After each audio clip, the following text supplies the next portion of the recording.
Welcome back to the Unfuckwithable Woman. I'm Briony Montgomery, somatic therapist, mother, ritualist, and a woman in deep relationship with my body, my lineage, and the cycles of rupture and return. This episode is a call inward, a call to remember the intelligence of your nervous system, to understand how chronic dysregulation can shape our lives, and to explore how tending to the nervous system isn't just personal, it's ancestral, collective, and deeply political.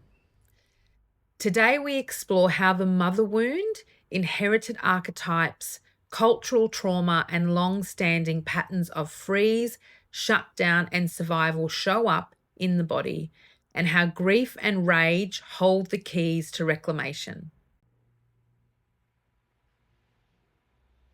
So let's begin with the nervous system. Because before you can heal, you need to understand what you're living inside. Most women I work with don't realize they're dysregulated. Why? Because they're functioning, they're parenting, they're caregiving, they're running businesses. They're doing it from a place of shutdown, of what I like to call functional freeze state. An unregulated nervous system might look like exhaustion that never lifts, a constant feeling of pressure in the chest or belly, difficulty connecting to pleasure or creativity, emotional flatness, chronic tension, autoimmune flares, gut issues. This is part of the functional freeze state. It's a trauma response that gets praised in our culture, and that's dangerous. When I had my son in 2007, it was a huge time for me because I just lost my mother in 2002 from cancer. And when I moved into becoming a mother myself, it was such a shock. It was such a shock to my system.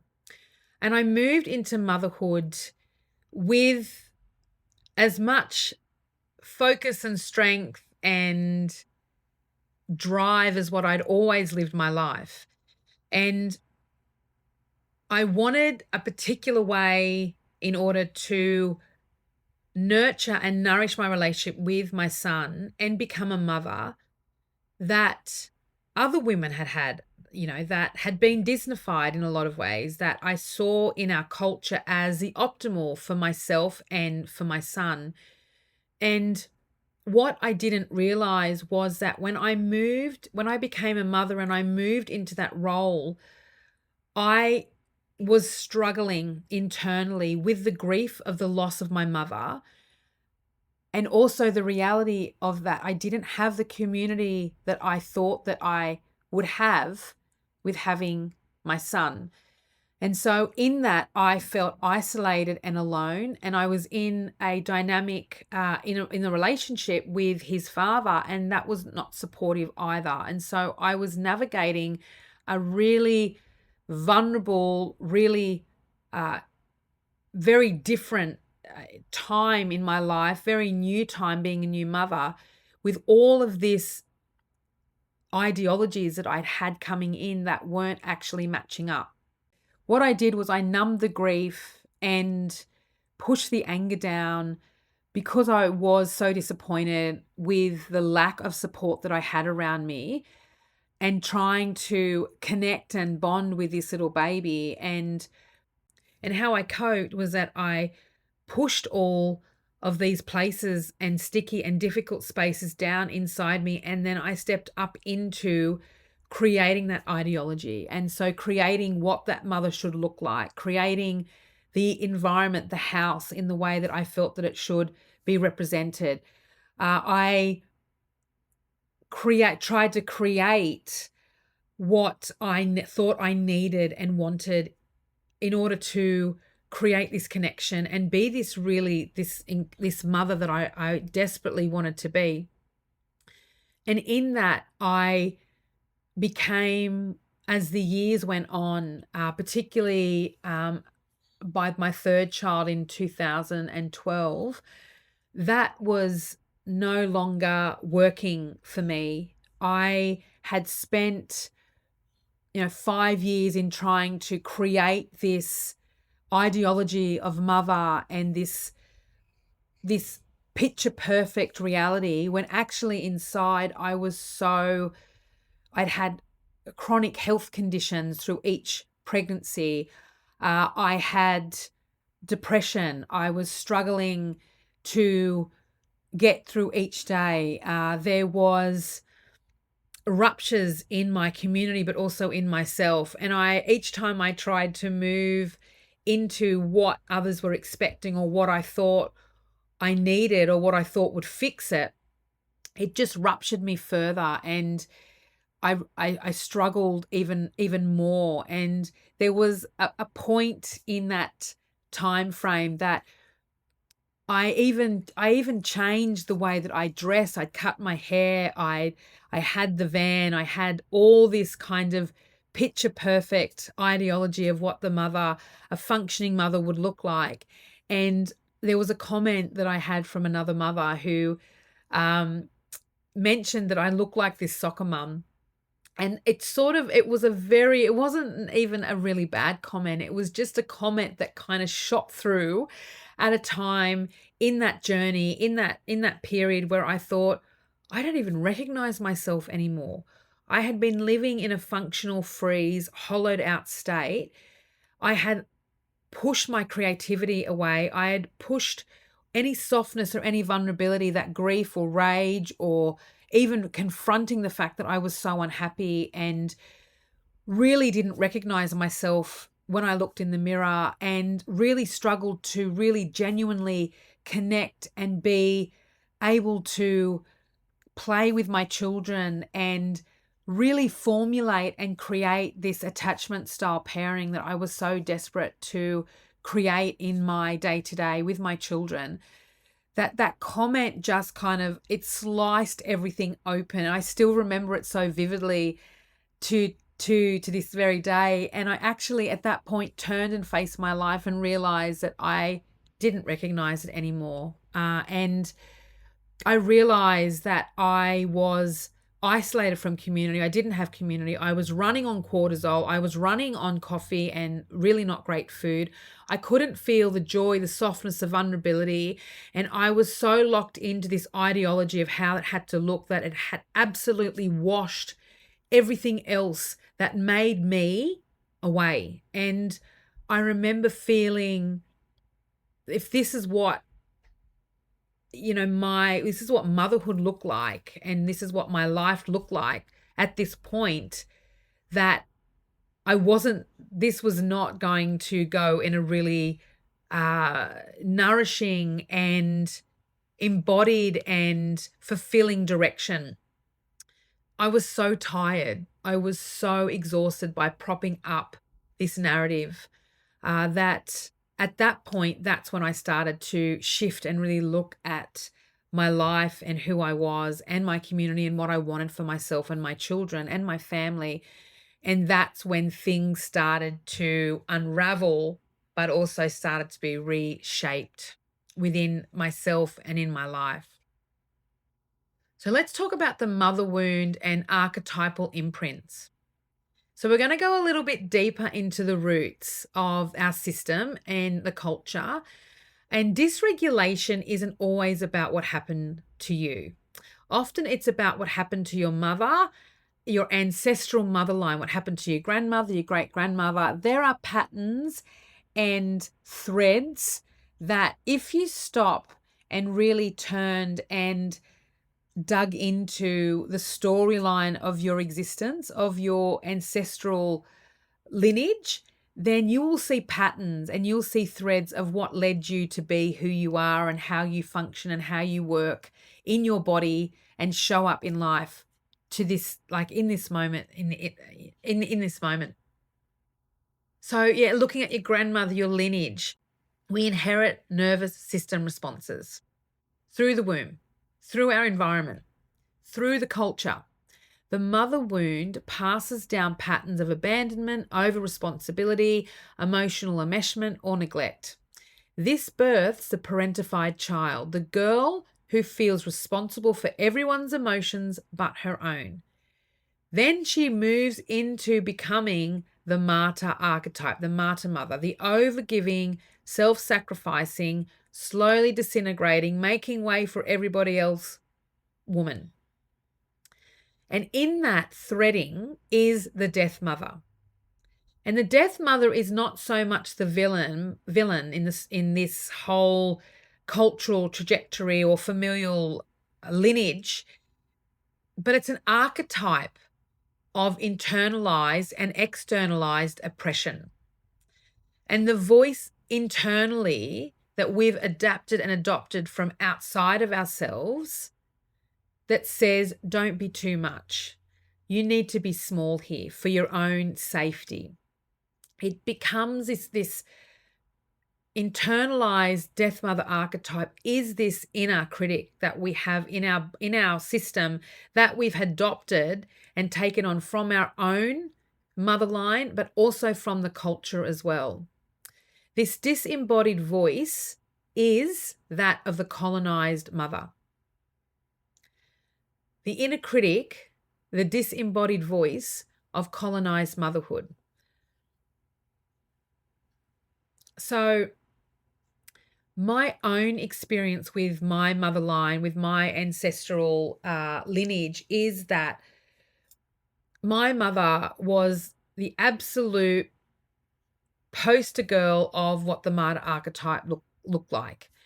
So she had gone through extremely difficult and traumatic childhood and family lineage from all different directions. And so she adapted and adopted this inner critic in order to keep herself safe, and did pass that on to her own children, particularly for myself. It was a protective factor. It was to keep safe, keep small, don't be too much way of living and being a woman and a girl in the world. And so she really embodied this martyr archetype where she was adored and loved by so many people. And a lot of women would come to her through her business and through her work and want to be connected to her and spend time with her because they felt so seen, validated, and heard, because she was such a great listener and she really witnessed these women and met them where they were at with such a magic that it was really wonderful to watch how she moved and supported all different women from all different walks of life in and around their biggest challenges. But when it came to her and her past and what she struggled with on a day-to-day basis, she adopted and adapted this martyr archetype. She never shared anything really at a very deep level with many people, if at all. And there were key themes and experiences and traumas that she had in her life that she took to her grave.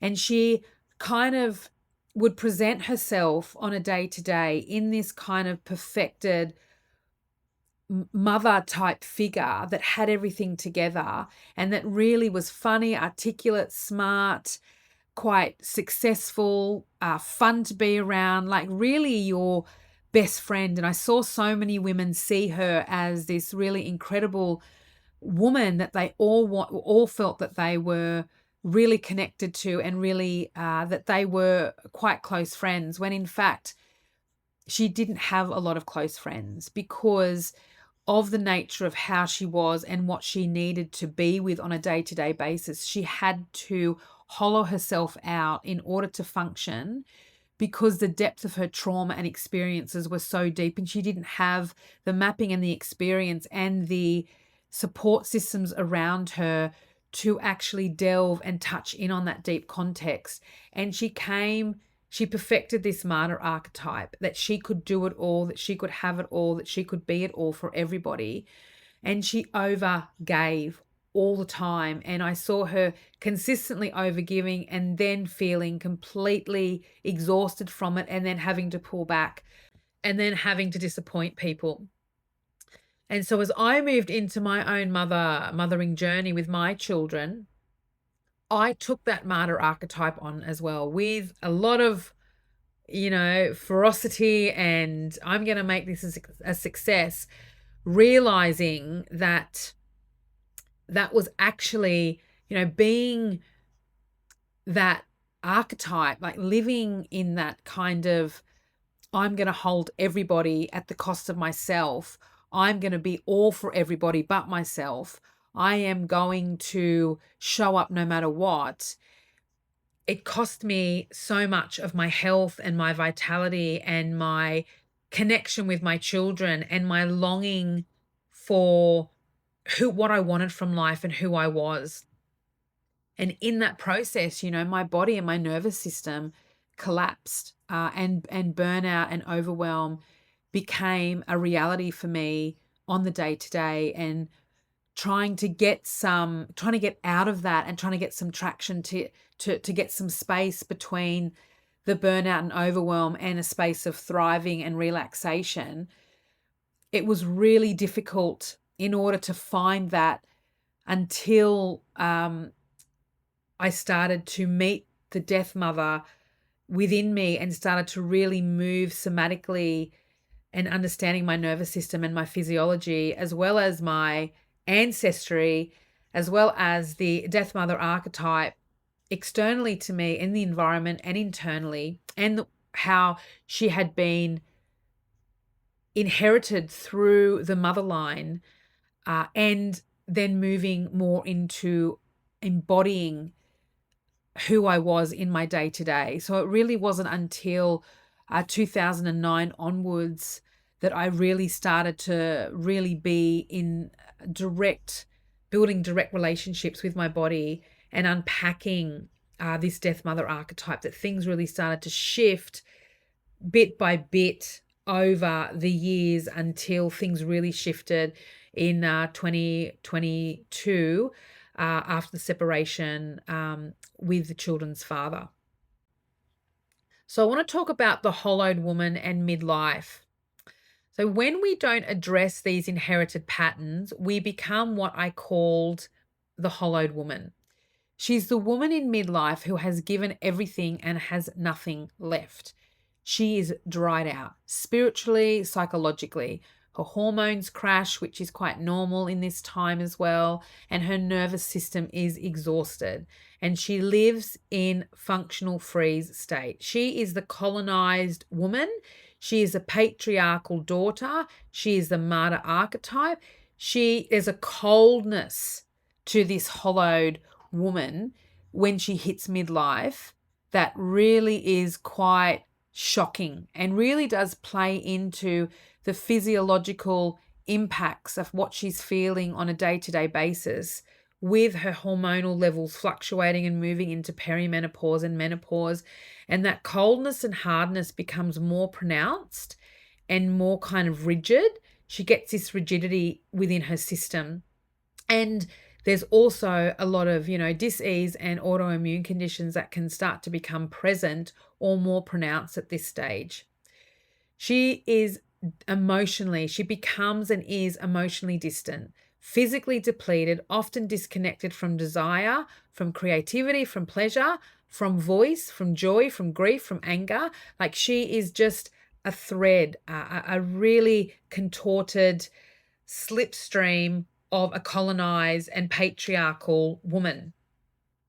And it's not that perimenopause and menopause is not the problem. It's just the magnifier for these expressions within the woman, but also within the community and within the culture.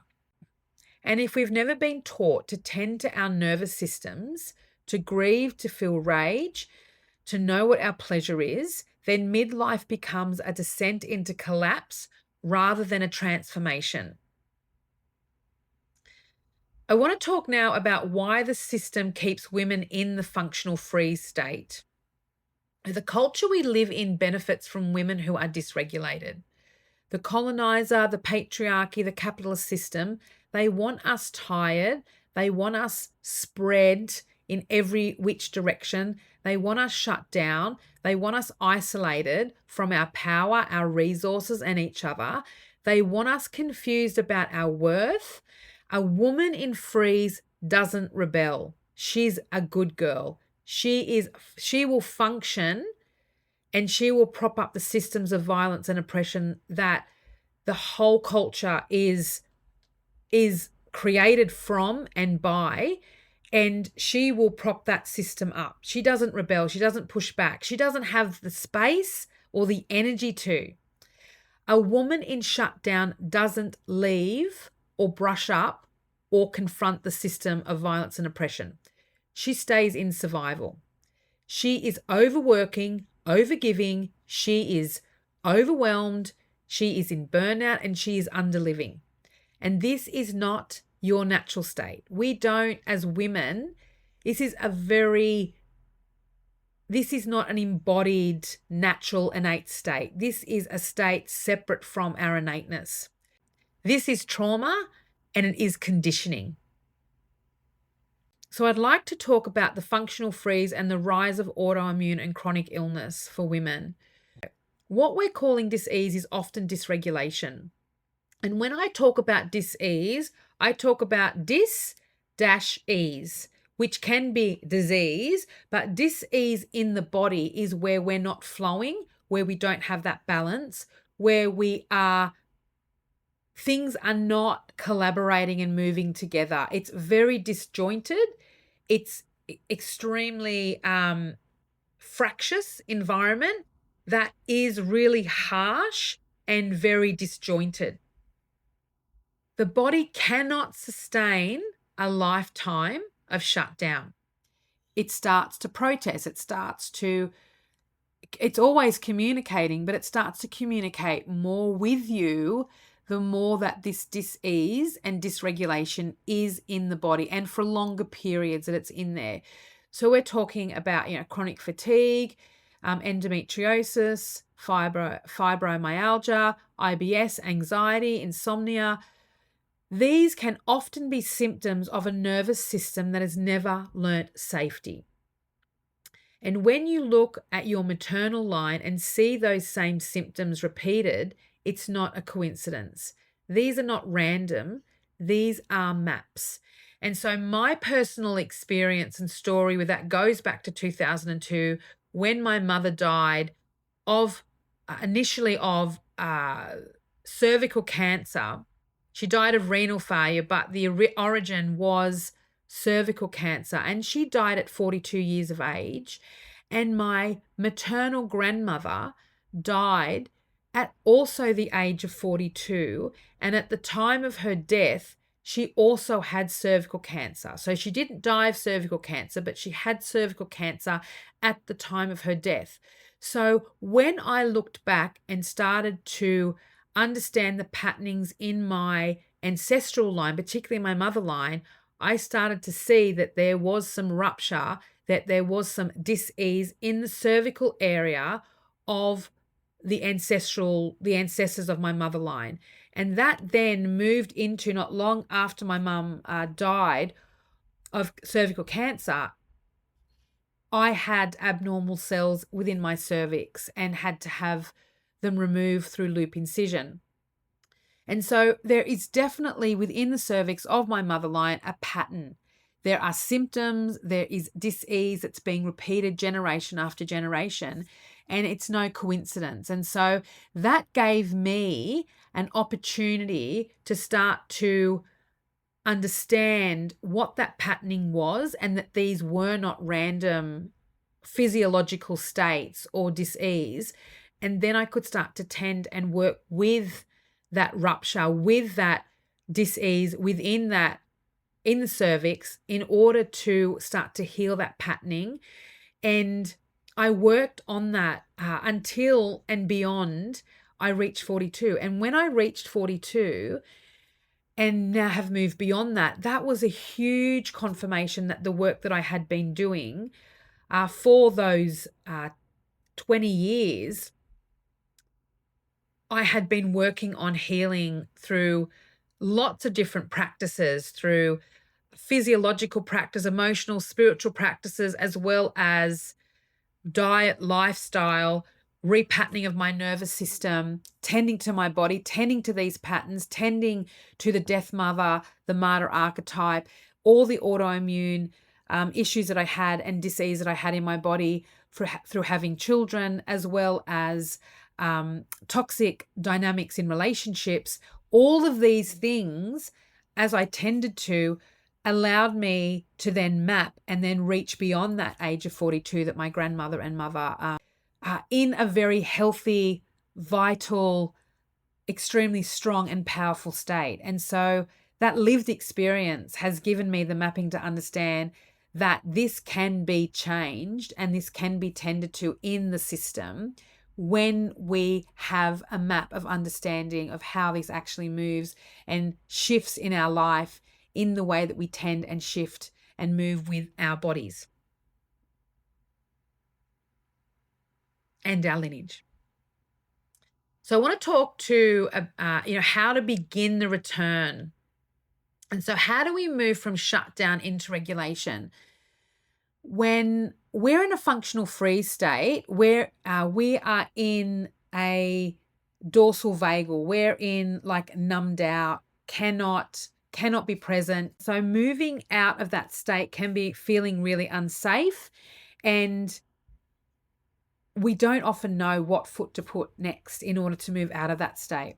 And so when we're in a shutdown state, we need a charge to get us out. So if we're in a state of grief or freeze or shutdown and we're in this really numbed out place, we need a huge charge to get us up into our socially engaged, our ventral vagal state. And that charge needs to be really powerful, and often can come into in the form of anger or rage or injustice, like kind of that space of like, oh, these are so unfair. And we move out of that functional freeze into that ventral vagal, into that socially engaged state.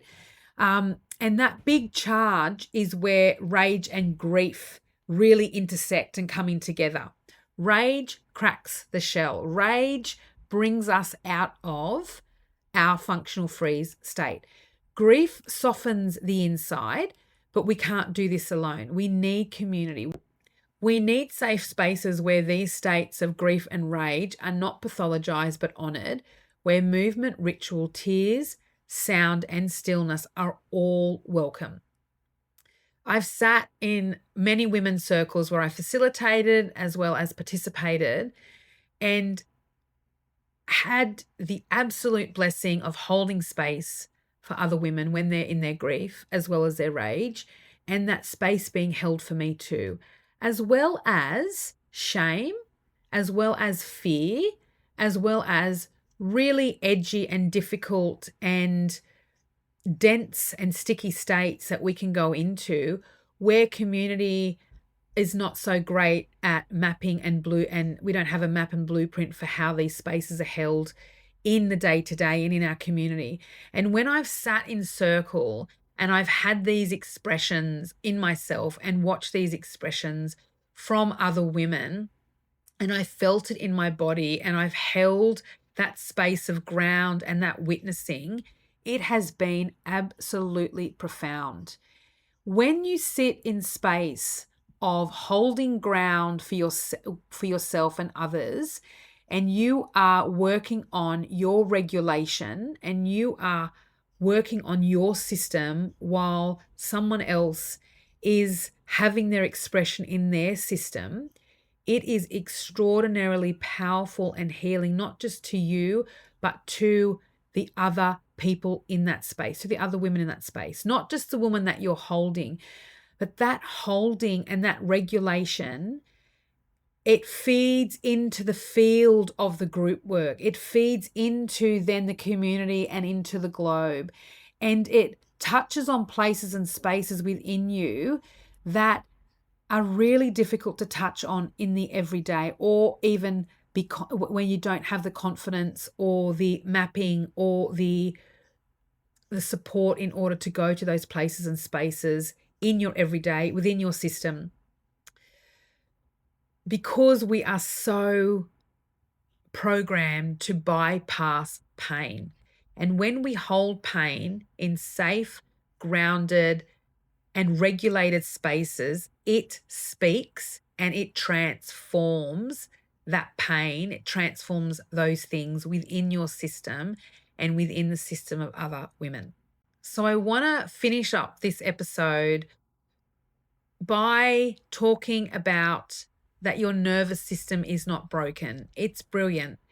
It's adapted to what it was given, but now you get to give it something new, and you have the privilege to do that. To be unfuckwithable is to be deeply rooted in your system, your story, and your sovereignty. You do not have to live in shutdown. You do not have to inherit the exhaustion. There is another way, and it begins in the body.